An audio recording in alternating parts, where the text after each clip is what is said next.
যারা এসআইআর করে আমাদের মৌলিক অধিকার কেড়ে নিতে চাইছে তাদের বিরুদ্ধে ছাত্র যুব রাস্তায় নামবে না? যারা আমার ভোটের অধিকার আমার কেড়ে নিতে চাইছে তাদেরকে বাংলা আগামী 26 সালে যোগ্য জবাব দেবে না?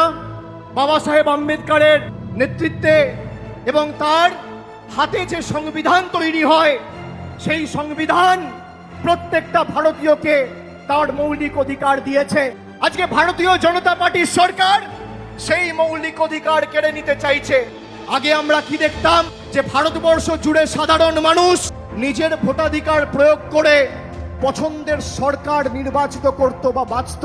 আর আজকে কি দেখছি, বর্তমান কেন্দ্রের সরকার নিজেদের সরকারের স্থায়িত্ব বাড়াতে আর নিজেদের সরকারের স্বার্থ রক্ষা করতে ভারতবর্ষ জুড়ে ভোটার বেছে নিচ্ছে।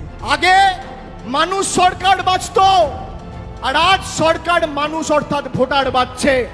এর বিরুদ্ধে বাংলা লড়বে কি লড়বে না? সবাই হাত তুলে বলুন। এসআইআর এর বিরুদ্ধে আমাদের লড়াই চলবে। যদি একটা বাংলার মানুষের মৌলিক বা ভোটাধিকার বিজেপির সরকার কাটতে চায় তাহলে 10 লক্ষ লোক নিয়ে দিল্লির রাজপথ তৃণমূল কংগ্রেস ঘেরাও করে কত ধানে কত চাল আছে প্রমাণ করবে। বাংলা হান্টের আরো খবর দেখতে নজর রাখুন। বাংলা খবর মানেই বাংলা হান্ট।